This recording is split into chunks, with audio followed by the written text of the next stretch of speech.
Buenas noches y bienvenidos a la edición central de Noticias Caracol. La Fiscalía le imputó cargos como persona ausente al jefe de las disidencias, Alexander Díaz alias Calarcá. El ente investigador aseguró que las denuncias de la Unidad Investigativa de Noticias Caracol fueron determinantes para establecer que el cabecilla guerrillero aprovechó los diálogos de paz con el gobierno nacional para continuar delinquiendo y fortalecer su estructura armada. La decisión de la Fiscalía ocurre después de que Noticias Caracol reveló en noviembre y diciembre de 2025 el contenido de los dispositivos electrónicos incautados en un retén en Anorí, Antioquia. Dicha información puso al descubierto toda clase de crímenes cometidos por Calarcá, entre ellos los asesinatos de líderes sociales, asesinato de firmantes y reclutamiento de menores de edad, como lo denunció este noticiero. Tras estas revelaciones, la Fiscalía imputó cargos al jefe de las disidencias, Alexander Díaz, alias Calarcá. De todos es conocido que luego del informe de investigación de Caracol Televisión, se procedió también por parte de la señora Fiscal General de la Nación a crear un grupo de tareas especiales que concretara varias de las situaciones que se venían manejando en torno a este cabecilla del Estado Mayor de Bloques y Frentes de las disidencias de las FARC. En ese sentido, el día de hoy se concreta, luego de haber sido citado Calarcá para que se presentara a las audiencias, y ante su ausencia se declara persona ausente por parte de la Judicatura. Según el ente investigador, Calarcá aprovechó los diálogos de paz con el gobierno nacional para continuar delinquiendo y fortaleciendo su estructura armada. Se imputan hechos desde el año 2022 al 2026, incluyendo el homicidio de 6 firmantes de paz, 2 homicidios agravados en persona protegida, desplazamiento forzado de familias en el departamento del Meta, tráfico, porte de armas de uso privativo de las fuerzas militares y como también hechos relevantes las 3 masacres ocurridas en el departamento del Guaviare. Por estos hechos, la Fiscalía anunció que solicitará medida de aseguramiento contra el cabecilla de las disidencias. Uno de los casos imputados a Calarcá es el del excombatiente de las FARC, Juan Gabriel Hurtado. El 6 de enero de 2024, Calarcá le dio la orden a uno de sus hombres de asesinarlo a sangre fría. Chalá, el sicario, le envió a Calarcá esta foto con el hombre amarrado y le suministró su nombre. Juan Gabriel Hurtado Betancur. ¿Y todavía me nombra a mí? Sí. Ese HP nunca lo he visto. ¿Y tiene más familia por ahí? Un tío, pero dice que él no sabe por qué ese tipo está por acá. Maten a ese tipo. Ok. ¿No tiene mujer ni hijos ahí en la casa? Mujer sí, pero hijos no.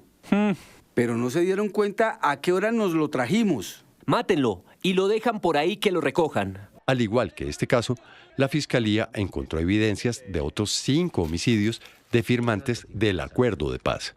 También imputó el reclutamiento de menores de edad, como lo había revelado Noticias Caracol en conversaciones de la organización como estas. Mi viejo, la muchacha de nombre Yureli, jurisdicción de la Uribe, Meta, nombre de la mamá, padre, hermanos 5 hombres, 2 mujeres, familia en el ejército, no, familia en la guerrilla, no, grado de estudio 8º, enfermedades ninguna, hijos no, edad 14 años, ingresa como guerrillera. Aparte de los crímenes, los dispositivos también pusieron al descubierto la colaboración que Calarcá y su organización estarían recibiendo desde los más altos niveles del gobierno Petro. Así quedó en evidencia en varios correos que hacen referencia a 2 funcionarios con cargos estratégicos en el Estado. El primer mencionado es el general Juan Miguel Huerta, el actual jefe del Comando de Personal del Ejército. Así se desprende de esta carta enviada a Calarcá por un subalterno el 8 de febrero de 2024, fecha para la cual Huertas estaba retirado del ejército. En agosto de 2025, Petro lo reintegró a esa fuerza. Camarada, con el muchacho que fui yo allá hace 8 días estuvimos en Bogotá hablando con un general retirado. El hombre me dio buena confianza y nos propuso montar una empresa de seguridad legal. En la carta, los disidentes especificaron de quién están hablando. El general Huertas es un general retirado que demandó al Estado porque lo sacaron del ejército por no cumplir la orden de acompañar a los paramilitares en una arremetida contra la guerrilla. El segundo alto funcionario del Estado que aparece mencionado en las comunicaciones es Wilmar Mejía, un licenciado en educación física que durante el gobierno Petro pasó en menos de 2 años de ser informante de la DNI a jefe de inteligencia de esa entidad.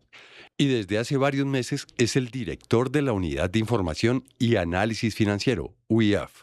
Él es el general que acompañará a Wilmar el día que vayan a darle las pruebas de lo de la muerte del camarada en territorio venezolano. En este aparte estarían hablando de que el general Huertas y Wilmar Mejía supuestamente habrían viajado a Venezuela para averiguar por la muerte de un guerrillero en ese país. El contenido de estas comunicaciones fue confirmado a Noticias Caracol por un integrante de las disidencias que pidió reserva de su identidad por razones de seguridad y dio detalles sobre reuniones con Mejía y Huertas. Presentó que fue coronel de las estaciones de policía, comandante de estación de CAI. ¿Usted por qué le dicen a Wilmar chulo? Por lo que él se encontraba con todos esos chulos en el ejército. Nosotros lo pusimos a hacer. Aunque están siendo investigados por una fiscalía delegada ante la Corte Suprema, tanto Huertas como Mejía han negado cualquier relación con Calarcá y su organización. Por otro lado, 27 exintegrantes del secretariado de las FARC fueron imputados por la JEP por crímenes de guerra y de lesa humanidad. La justicia transicional les atribuye responsabilidad en algunos de los episodios más dolorosos del conflicto, como el atentado al Club El Nogal, la toma de Mitú, masacres y el magnicidio de Álvaro Gómez Hurtado.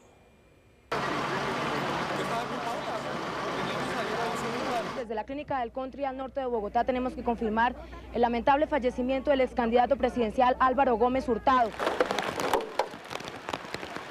Estos son algunos de los atentados y crímenes más graves cometidos por las FARC y por los que hoy la JEP les imputó a 27 comparecientes que pertenecieron al secretariado y al Estado Mayor de ese grupo ilegal.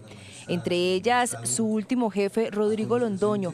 Para la JEP se trata de una decisión histórica. Y yo diría, son las víctimas de la Colombia profunda, las víctimas más olvidadas, las víctimas que no habían accedido a la justicia. Pero no solo fueron las tomas de Mitú y Miraflores, el crimen de Álvaro Gómez, que ante la JEP se atribuyó a ese grupo, y el atentado al Club El Nogal. También fueron acusados por masacres, homicidios, desapariciones forzadas, desplazamientos y violencia sexual, todos cometidos por integrantes de los bloques Oriental y el Sur, con influencia en casi la mitad del país. Estamos hablando de que estos dos grandes bloques de las FARC básicamente operaban en 15 departamentos. Es decir, estamos hablando de casi la mitad de Colombia. O sea, este auto es la mitad de Colombia. Uno de los episodios que destacó la magistrada fue el ataque a Mitú, capital del Vaupés, uno de los más duros y extensos que se dieron en el país. Estaban dotados de rockets artesanales, fusiles y otras armas compradas en el mercado negro.